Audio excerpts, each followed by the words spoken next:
presenter with Andreas Kyprianou, from the University of Bath.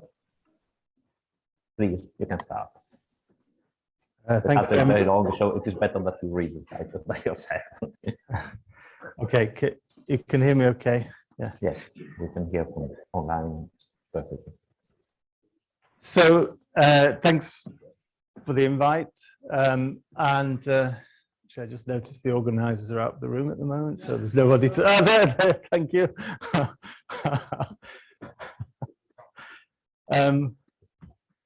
So I'm going to talk about some stuff to do with stable processes. I mean, the previous speaker said, well, I'm not so sure that my talk is fitting. Well, I'm not so sure my talk is fitting with the theme of this conference either, but this is all I've got, so this is what you get. And of course, I think many of you know I've worked on Levy processes over the years. This is an attempt to go higher dimensional. Often Levy process is written about in one dimension. And in fact, so the last 5-ish years, there's been quite a bit of work on self-similar Markov processes, which has aided the possibility to revisit higher dimensional, at least stable processes, alpha stable processes, to look at some work, some spatial fluctuation theory there. I should say this is joint work with some colleagues and students. So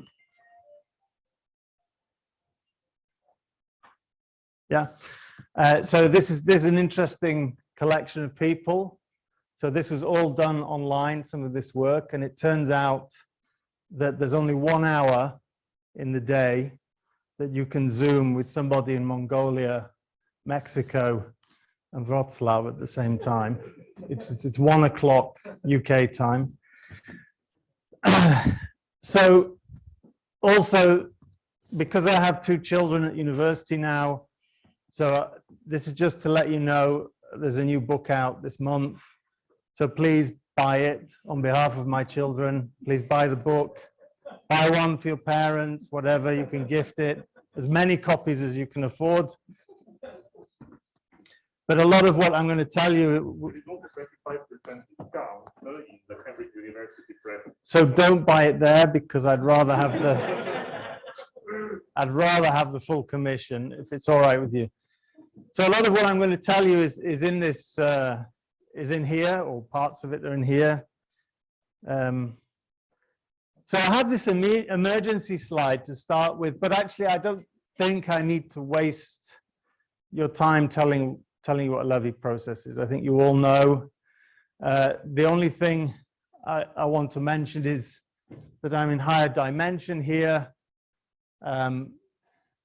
But I think you also are quite comfortable with that, looking at your faces. So let's move on. Okay, so let me tell you about an old story, just to motivate some of the results that I'm going to tell you. And so this is actually some work that was done in the PhD thesis of Loïc Chamont way back in the early 90s.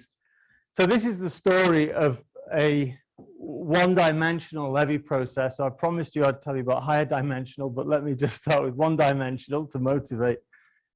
So this is the story of one-dimensional Levy process conditioned to stay positive, which is really a story about excessive functions, or if you like, martingales, super martingales that are natural to the Levy process. So to condition a process to stay positive, so we're one dimension, I'm going to exclude some trivial cases like monotone paths. Let's not waste time with these technicalities. Let's just go straight to the key aspect here. So we're going to condition at time t plus s that the process has not gone negative yet. So the minimum, psi on the bar, the minimum is greater than or equal to 0, but I'm measuring an event here at time t. And now I'm going to take the limit as s tends to infinity. So I'm pushing the conditioning further and further into the future, whilst measuring an event now at time t. So this is just the Markov property, and it turns out that if you do your homework, this survival probability, if you like, is asymptotically, it behaves like a function of where we start, y, and some factor of time, which, depending on the type of Lévy process you have, may or may not be familiar. It depends, as I said, on the behavior of the jumps. So this tells me that this object here is going to be, well, in general, a super martingale, but in the nice cases, a martingale. And so we end up with a nice Doob-H transform. And this is what we mean by conditioning to stay positive. And of course, what this H transform is doing is it's pushing, or rather it's penalizing the paths that want to go negative. And in doing so, it's pushing favor onto the paths that stay positive, even though, for example, for an oscillating process, staying positive for the whole duration of time is a probability zero event. Okay. Okay, and then one can go a little bit further. I've had to start with a strictly positive x, so I've had to start my Lévy process with a strictly positive x, but once you've defined this, you can do a little bit more work here and show that you can extend under assumptions, you can extend the definition of conditioning to stay positive by entering at zero, which of course is more difficult if you want to keep things positive. And roughly speaking, this is how it works. This is essentially what is going on in the conditioning. So here what I've done is I've broken the path of the Lévy process. As many of you know, I like excursion theory. So this is a kind of symbolic representation of the path of the Lévy process into its excursions from its previous minimum. Now, of course, this is oversimplified because there are, if you take just the case of Brownian motion, you'll have a countable infinity of excursions. So there's way too few excursions and they're way too big as well. Most of them are teeny tiny. So what's going on here is we have a renewal process as we drop down here, and the H function is essentially conditioning the renewal process to stay less than this value x. So this is the renewal process descending here, and H is essentially forcing the renewal process to terminate, and then it glues on here this last excursion that never comes back. It just goes off to infinity. And so this is the way it keeps the Lévy process positive. And it also turns out that you can do another type of conditioning. So again, still with the work of Loic-Chamont here. So instead of conditioning to stay positive, we could do something slightly different. We could condition the process to approach zero continuously, but not cross zero. Okay, so one way of doing that, you might imagine, is rather than trying to keep this descending renewal process positive, I could actually force it to accumulate at zero. Okay, and that's exactly what happens, or what's going on in the background when we perform this conditioning. This is a little bit more complicated. So I'm going to take an event at time t. I'm going to keep the minimum away from the origin, so above some beta. But I'm going to insist that the global infimum is brought into an interval somewhere between 0 and epsilon. I think at this point in the story, I probably have a transient Lévy process drifting to infinity. Again, I use Markov property. And again, if I have control of these probabilities, then I can pull out the asymptotic ratio of the limit as epsilon tends to 0, and then get rid of this beta condition. And it turns out I end up with another Doob-H transform, which is the derivative of the previous H function.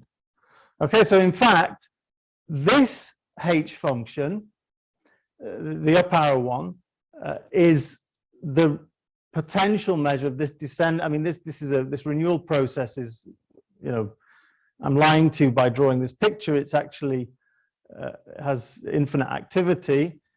So it's the descending conditioning to stay positive is the potential of this process, and the conditioning it to hit zero continuously is the derivative of that potential, so the potential density, if you like.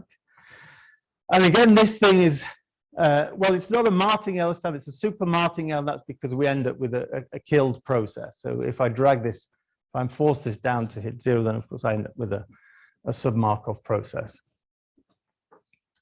Okay, so this is now one of Loic's nice results that he kind of showed.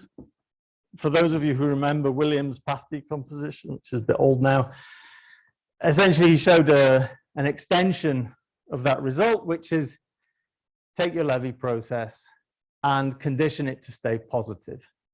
It is the same. What you're doing is in effect the same as choosing a point between 0 and x with this distribution. So we could call this the point of closest reach to the origin.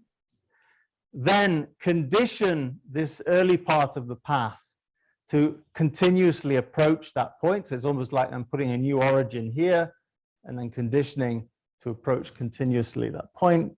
And then I glue on, instead of killing it there, I glue on a copy of the process conditioned to stay positive starting from 0, but glued on at that point here.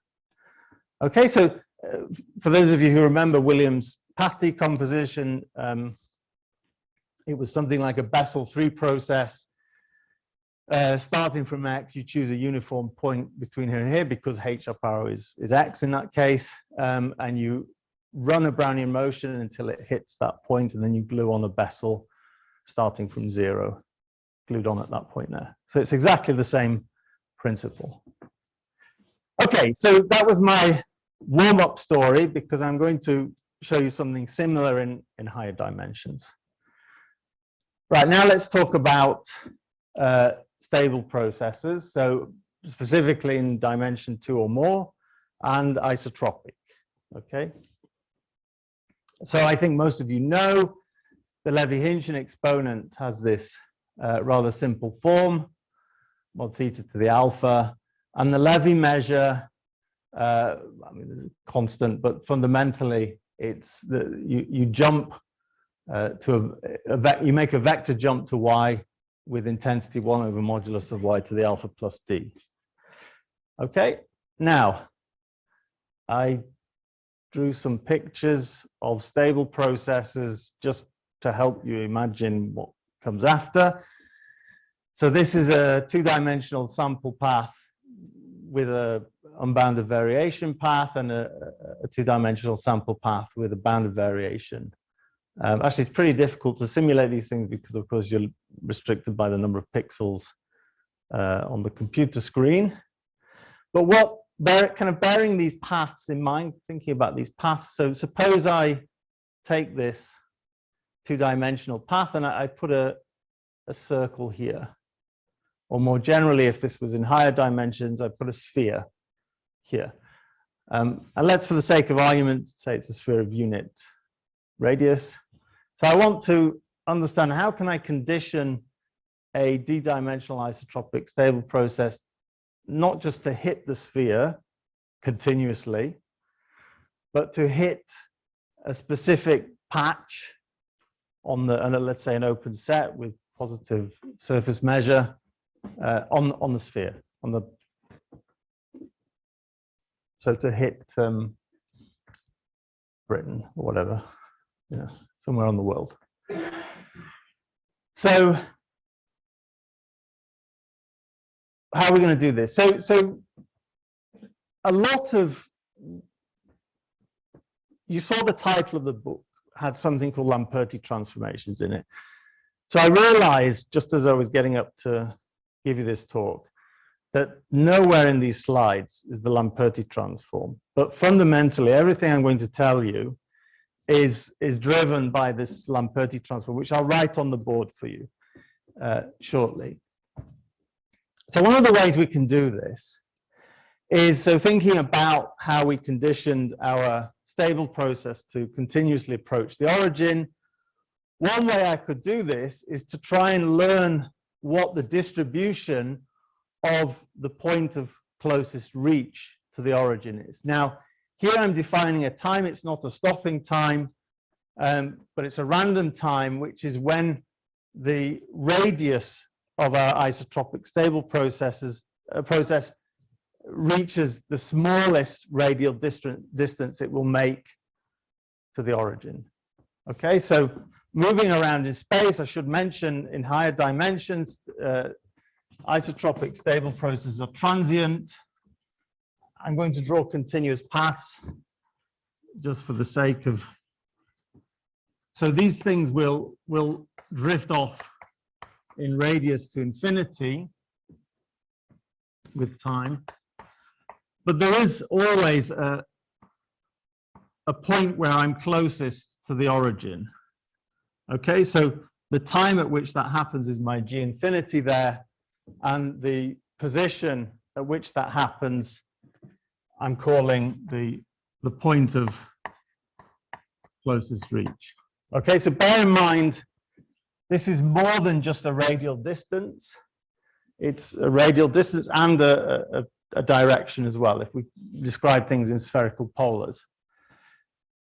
So one way I could do this is I could condition this point of closest reach to hit maybe a skin just on the outside of the patch, or maybe a two-sided skin on the outside and the inside of thickness epsilon, or maybe a skin just on the inside, and then condition the skin to squeeze off to 0. So that's one way I could do it, which would kind of be analogous to what we heard about conditioning a Levy process to continuously approach the origin. But in order to do that, what I would really need to know is the law of the point of closest reach, because if I had the law of this thing here, then it would be quite straightforward to condition it, say, to enter this outer skin, right? And then squeeze off the skin. So then the conditioning will be straightforward. I take an event at time t.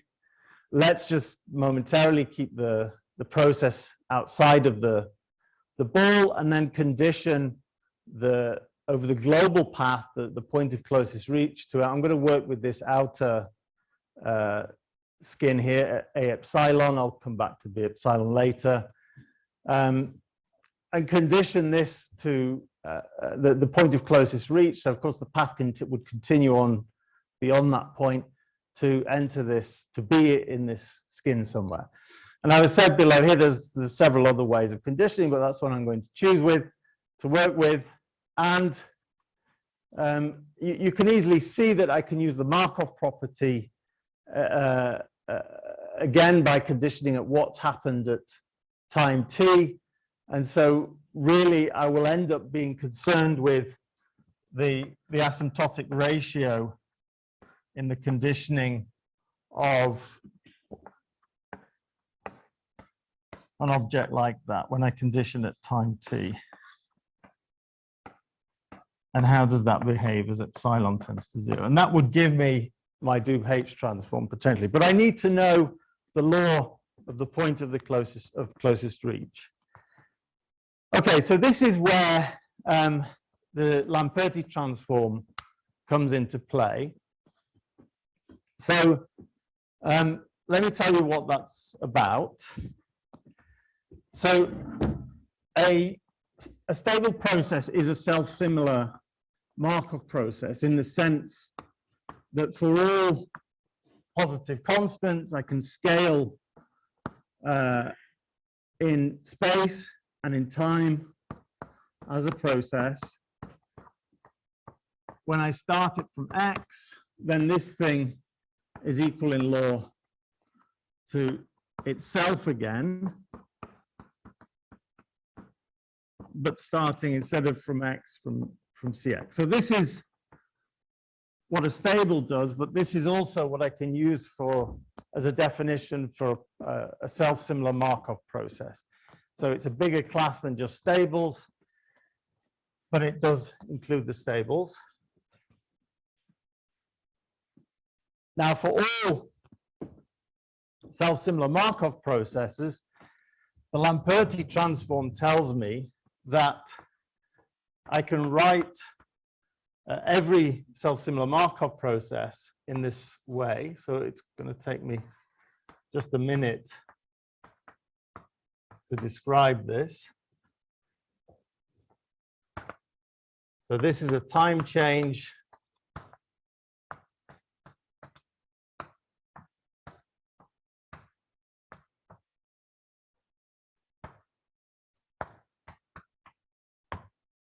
and the process pair.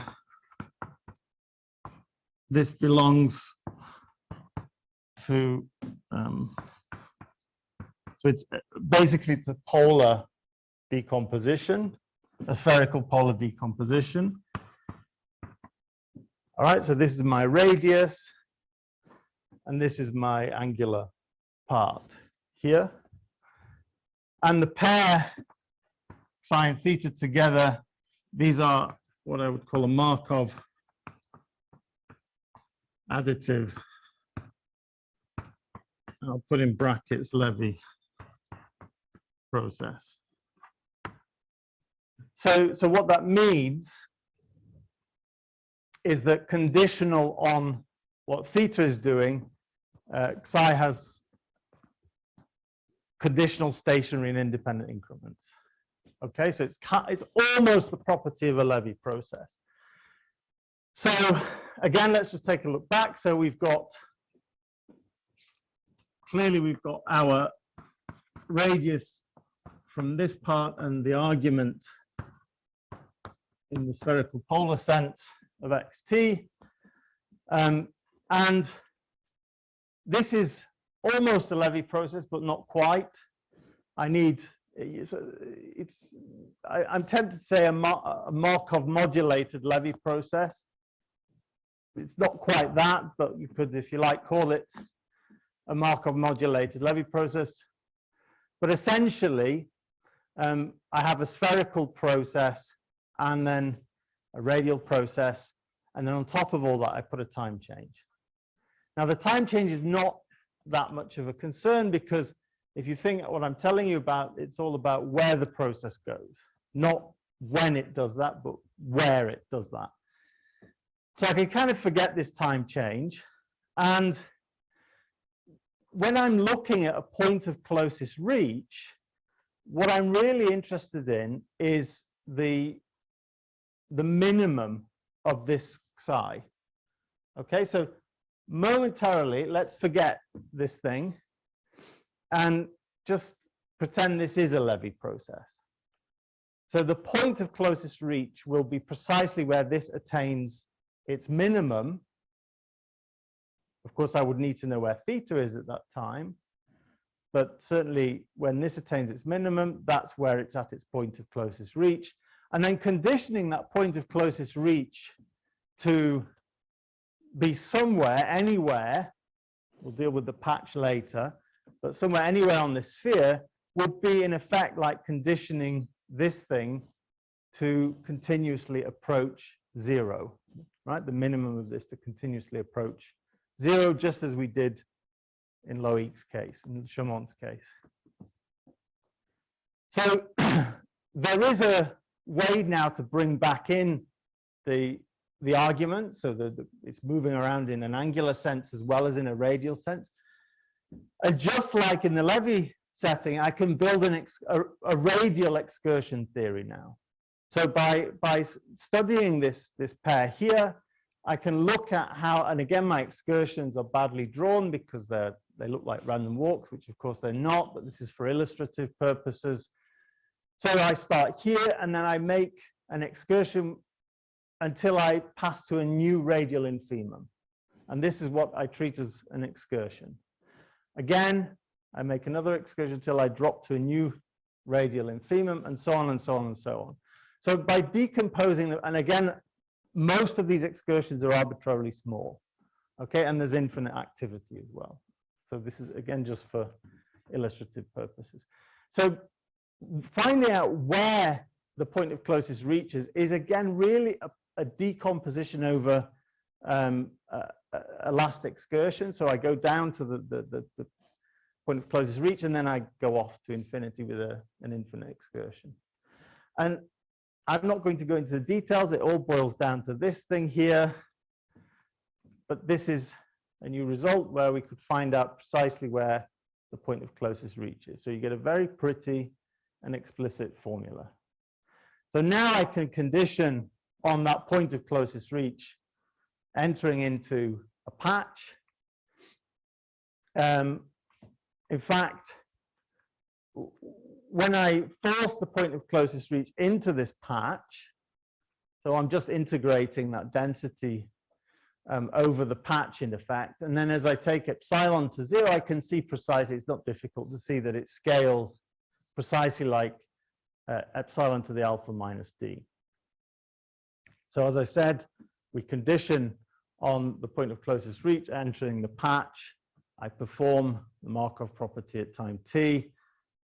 I end up with this ratio. So since I know the scaling of these probabilities, I can multiply top and bottom by epsilon to the alpha minus d, take the limit, and I get now my condition process with this new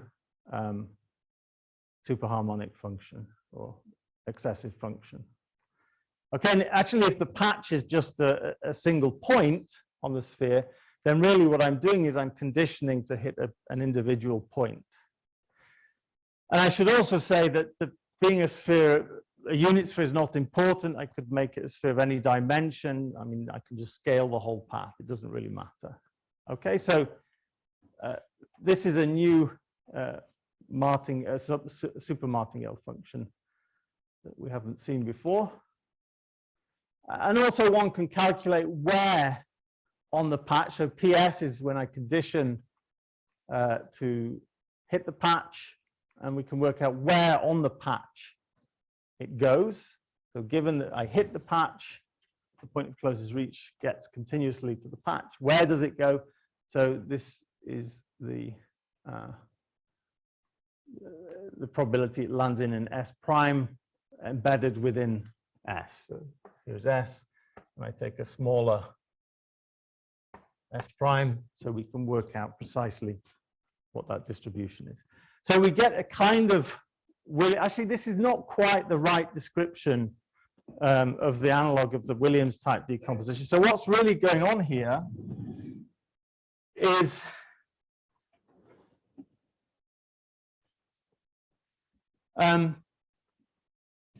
it's pretty clear now that a free stable process started from some x will dance around. There will be a point of closest reach, which will hit some sphere of some radius, and onto that we will have to glue on a stable process, condition never to enter this this sphere, and all the ingredients to build that decomposition are coming from this conditioning that we've done here. Okay, let's do something a bit harder now. We still have half an hour, right? Okay. So now I'm going to condition.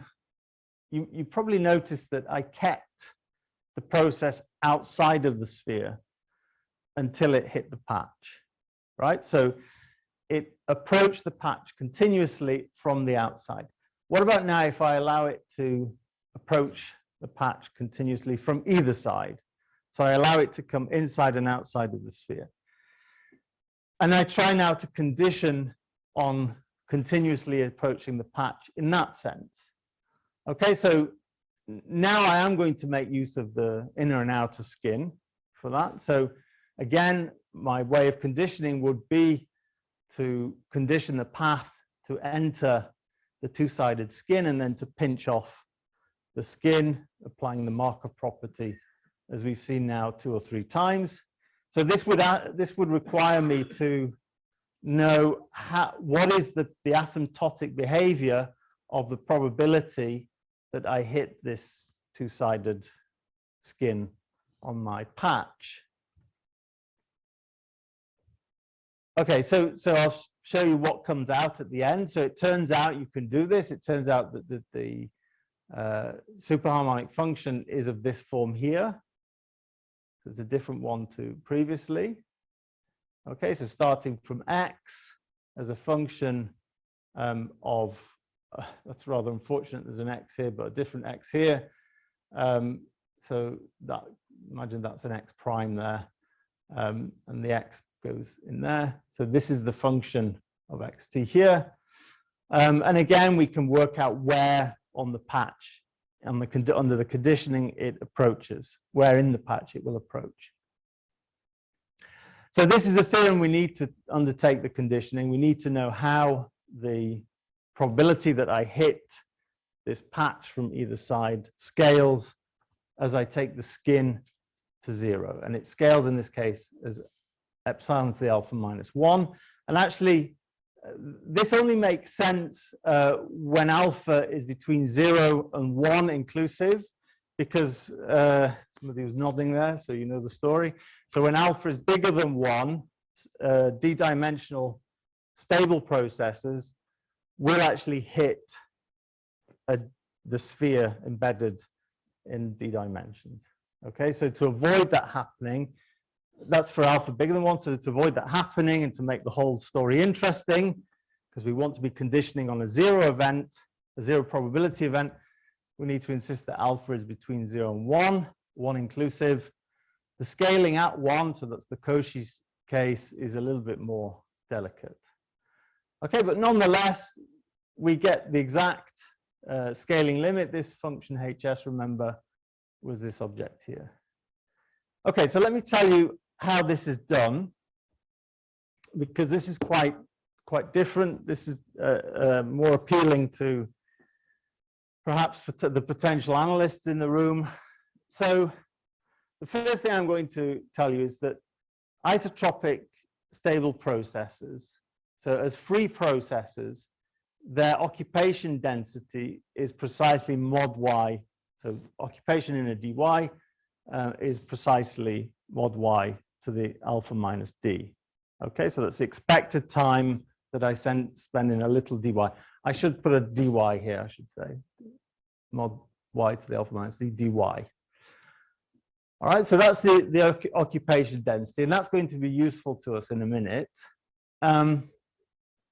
So what I'm going to be looking for here, and it's not going to be apparent why I'll be doing this until later on in the slide, but I want to look for a finite measure that is supported on the two-sided skin around my patch.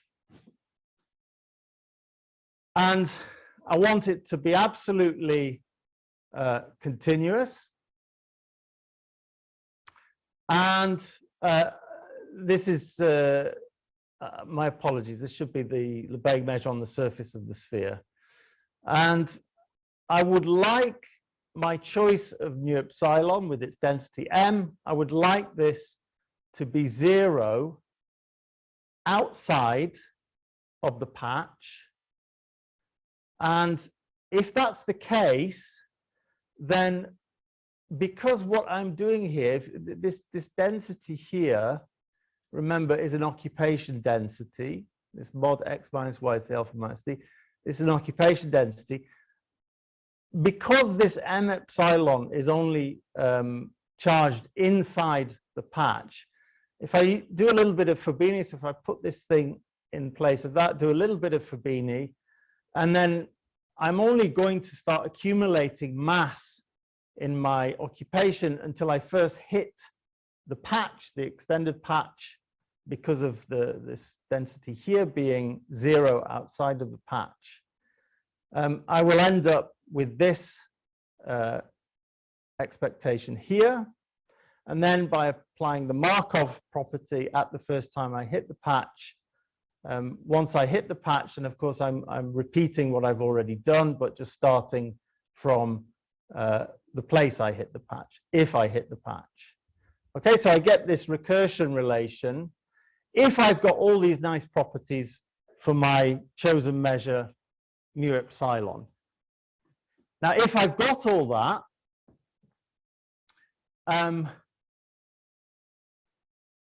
then if I'm even more clever and I could force this potential of my measure to be 1 inside the patch. Okay, so far I've said I don't want it to have any density outside of my extended patch, and I want it to have total mass 1 inside of my patch. Then what this would read, because I'm inside the patch here, what this would read is that the probability of hitting the patch is essentially mu epsilon. Okay, now there's no way I'm going to be able to do this, but what I could, my next best thing is to get as close to 1 as possible. So something which is asymptotically 1 as I shrink the patch. Okay, now in that case, the asymptotic of the hitting probability will be, remember, I'm designing this measure here. It will be whatever the epsilon behavior of this designed measure looks like. Okay, so my job is to find this measure with all of these restrictions. So outside of the patch, the density is 0, and inside of the patch, the measure is the potential is approximately 1. Okay, so this is where I'm assuming none of you believe in flat Earths. No. So this is where actually it's an advantage to believe in the flat Earth theory. So when I'm building my measure, remember, I want outside of my patch, I want the density to be 0. And inside of the patch, I want the total mass of the potential to be around 1, close to 1. When I'm inside of this patch, the Earth looks flat. Okay, it's a very localized problem.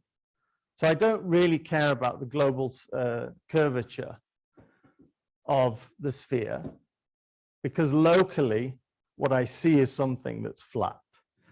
So in fact, there is a really nice identity which comes from hypergeometric functions. If you spend enough time browsing those infinite identities online for hypergeometric functions, then you'll eventually find this. Actually, to be honest, I knew of this identity because it's one that's has appeared in the theory of one-dimensional stable processes. And so this thing here is kind of almost what I'm looking for, right? It has the wrong exponent here. I wanted alpha minus d. It has alpha minus 1, and that's obviously because I'm borrowing this from a one-dimensional story. This is the density is focused on, I can scale this, so it's focused on minus epsilon epsilon. So this is doing the radial work for me. And it's the density is outside of 0 outside of that, and there's a good, nice, clean integration to 1 there. So what I can do is start with this object and build it up to my guess of what my potential density should be. So what I'm going to do is just take that object there, and I'm going to guess that this is the right density to work with. All right. So clearly this is indeed, because I'm working with the modulus here, so this is indeed outside of my patch, it will be 0, and inside of my patch, I will hopefully, this thing will hopefully, because it's similar to this, integrate to 1. I'm not going to do the work here. It's a hideous mess, but it all checks out. There's one small caveat. What I'm doing here doesn't seem to take account of the fact that the patch isn't the whole surface of the planet Earth. It's only a little bit of planet Earth. So why have I not taken account of this aspect of the patch, that it's not everything on the surface? Well, in effect, what we can show is that when I calculate this object, when I take my guess here and I calculate, I do indeed find that it's around 1, or diminishingly it's equal to 1. And if I subtract away the part of the whole, at the moment I'm dealing with, this thing here is dealing with the whole surface of the sphere is the patch. And I'm using this thing here to deal with the radial skin. And I'm getting what I want, except that I don't have the restriction on the argument for the patch. So if I just take away the bit of this density that I don't need, it turns out that this is negligible anyway. There's no contribution as epsilon tends to 0. It's essentially the patch being the whole skin of the whole sphere that matters, that dictates the limiting behavior here. And again, that's a question of locality. So when I'm stood here on the surface of the Earth, when I'm, in Brexit Britain, I don't see what's happening in France or Germany or anywhere else in the world. Okay, so I'm very localized in my mentality. Okay, so I'm not going to do the calculations, it's all hideous, and we'll just move on to say that it all works out, it all checks out, and that's where we get the asymptotic from. And actually, the principle of all of this works equally well when conditioning stables to hit patches on hyperplanes, right? So thinking about 3 dimensions, we're in general d dimensions, but before we were putting a patch on the sphere. Now I'm going to take the plane and condition to hit a patch on the plane. So all the things I've told you, it all checks out nicely when conditioning to hit a patch continuously on the hyperplane from one side and from both sides. And again, you see all that's changed here in the superharmonic function is the surface Lebesgue measure here is replaced by the surface Lebesgue measure on the hyperplane instead of surface Lebesgue measure on the sphere. All right. And I think probably when you see this, it kind of makes sense, because this potential density is in effect, if I reduce this patch down to a singularity, this is telling me that the probability that I hit a singularity is asymptotically behaving like this, like the potential density subject to scaling. And now I'm just integrating that over the patch, in effect. Okay, so final remarks. So you may have noticed, or you may not have noticed, that both in this story, so hitting a patch from both sides, so that was the hyperplane, and this was the sphere. You may notice that the scaling, let's ignore the alpha is 1 case, the scaling is epsilon to the alpha minus 1. Whereas when we conditioned hitting from the outside continuously, the scaling, where did it go? The scaling was epsilon to the alpha minus d. Okay, and again, this is where flat Earth theory comes in. So if you are conditioning to hit your sphere continuously on either side, really what you're worrying about is as you approach the sphere, because you're coming in and out of the sphere, so this will be a typical behavior of your stable process. It will jump inside and outside of it. I won't say oscillate, but as good as damn it, oscillate in and outside the sphere. So you're approaching continuously becomes an increasingly localized phenomena. You kind of lose perspective on what's happening around here. But when you are conditioning to hit a patch only from the outside, So as you approach from the outside, you do need to worry a little bit more about the curvature of the sphere. You do need to worry a little bit more about where things are going here because, well, it's all in the maths, but basically that's what's going on.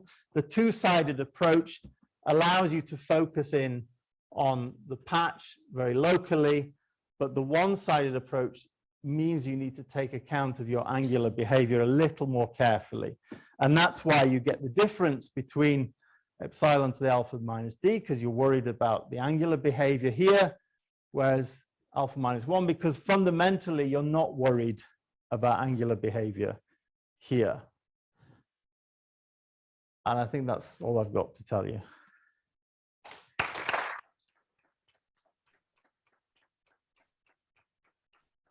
Thank you very much. I think we have time for questions from the audience and from online attendants. They can put it in the chat box.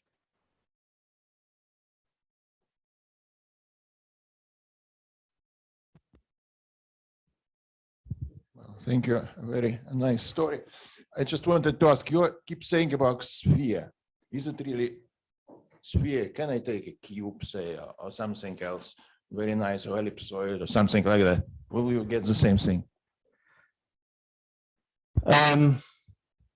So I think all the technology is there in abstract form to take a more general shape, but the issue boils down to, can you get the precise asymptotics of the hitting of the skin, if you like.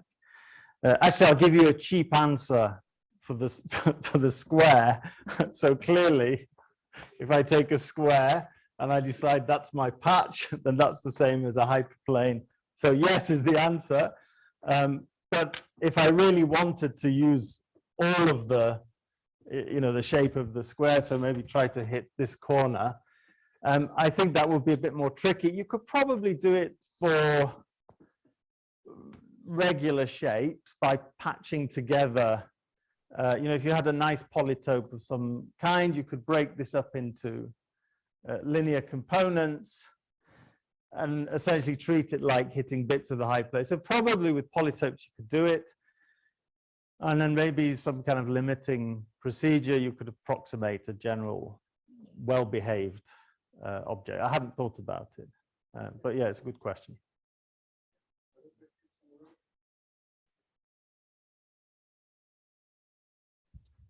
Hi, thank you. So I know that the self-similarity and stability is written all over the place. And my question is just, is there any hope for non-self-similar processes, but in the sense where you exchange the self-similarity with similarity to some very similar process, let's call it like that. So of course, Lamperti transform in this procedure wouldn't go, but somehow I have a feeling that this conditioning to hit or to approach could somehow make sense.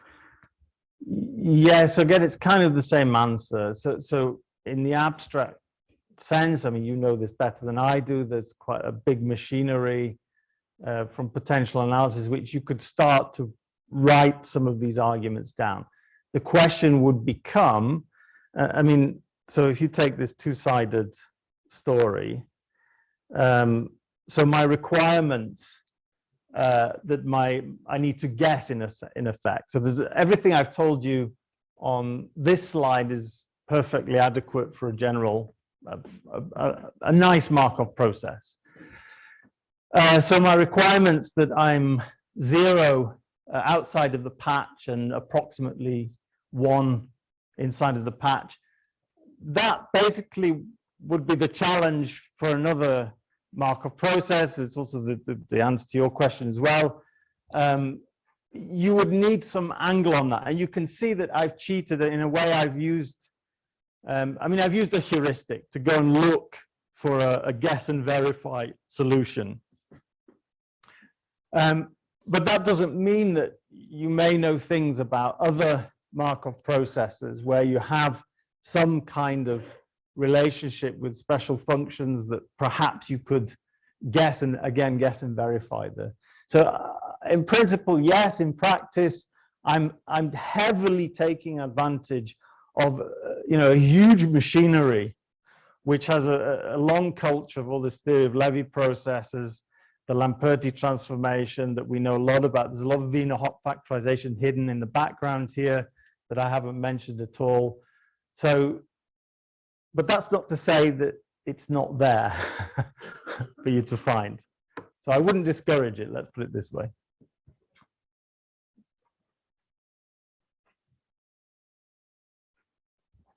I just wanted to say, well, just while probably something like radon transform can be very useful here.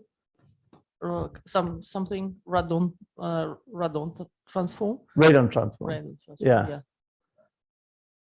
Yeah, Possibly. so instead of Fourier. Possibly, yeah. Yeah, and then it can work, for wider processes, but probably for Levy.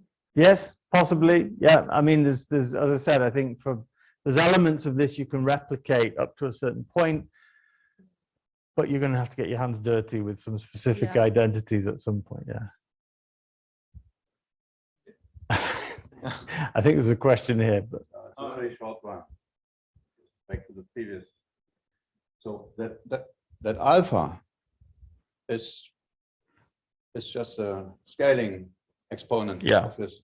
So are you saying when you just now would just do the same stuff with a self-similar Markov process that you only have the alpha in your densities and not parts of the generator? Because that is here for Levy processes, right? Yeah, this is for a Levy stable. Would you expect that something from the generator of such a self-similar Markov comes into these densities, or only alpha? Yeah, almost certainly, yes, because I mean, the isotropy here actually is also part of the reason that we can afford ourselves a flat Earth theory. So imagine you had a very anisotropic process. Then as you kind of walk around, if this was half of the sphere, let's say, as you walk around, you may start to feel the behavior of the process quite differently. And so I would really not get away with my guess for the density being purely based on radial terms, but it would have to somehow bring in some part of the argument as well. Yeah. Thanks. So it seems like all this story should be more or less resilient on the equivalent changes of measure. So basically big jumps of the stable process shouldn't really play a role in all the story, right? So at least some modification should be within reach without a lot of effort. Is that the intuition? No, I think that, no, the jumps do play a role. I think it's all integrated. I mean, for example, the picture here that shows hitting from either side, obviously you need the opportunity to jump across in and out of the sphere. So in that sense, it's important that there are big jumps. But I think this is just all wrapped up into the solution. It's all part of the analytic tractability of the stable process. It's great. You've all asked me the same question. I've given the same answer for every question, but they're all great questions. Thank you. And one more here. So yeah, given that you've had some success in studying hitting probabilities and for one-dimensional asymmetric processes, is there any hope that you could carry out this kind of analysis for isotropic processes? So actually, this is I refer the answer to your question. So that would be my next, and actually this self-similar theory here, it's, as you said, it's for any process with stability, and we always talk about isotropic stable processes, always. But there's no reason, and I think there is some, I'm pointing at you because you're a potential analyst, there is some literature, very few papers written about anisotropic, is that the correct word? Stable process, which would require you, the way to write the jump measure is to take the jump measure into polar coordinate from the Lebesgue measure to a polar measure. So I showed you this was the jump density. So this is d-dimensional Lebesgue. If you convert this to polar coordinates, you lose d-1 r to the d-1 from the Jacobian. So you're back to what looks like a one-dimensional radial jump. And here you've got a uniform in the symmetric case, in the isotropic case. You have a uniform selection. So you have a selection for your jump, and then you select the radial, the angular position. So there's barely anything written about this being not symmetric or not isotropic. And I don't see a reason for that, quite frankly. Well, I do see a reason for that, but I would like to think that this opens a door to analyzing, to defining such processes and analyzing them, perhaps where potential analysis doesn't want to deliver because perhaps the mechanisms are not quite right, that we have a chance through this approach. I mean, I should say, you can easily see with this decomposition, because of isotropy, the modulus of xt, if I just single off the radial component itself, this doesn't really care about what theta is doing because of isotropy. So this is on its own is a positive self-similar Markov process. So actually, psi on its own is a Levy process. He doesn't really, in general, psi needs to care what theta is doing, but in this particular case, it doesn't, right? They're correlated, but if you don't tell me what theta is doing, I'm quite happy to tell you that I know what psi is doing. So to go to this scenario would mean I have to really understand the full potential of this Markov additive process theory in order to feed it back. So I would like to think, yes, there's a way forward there, but I haven't had any success as of yet. Just one more quick one. Given that all the expressions are so explicit, will we be seeing any simulations of these kind of conditioned processes soon? Ask Alex. I mean, he's the grandmaster of these things, right? Possibly, yeah. Actually, that's another very good question: are there clever ways of simulating given these path decompositions? Indeed, I'm looking forward to perhaps people on the back row doing this. Any more questions?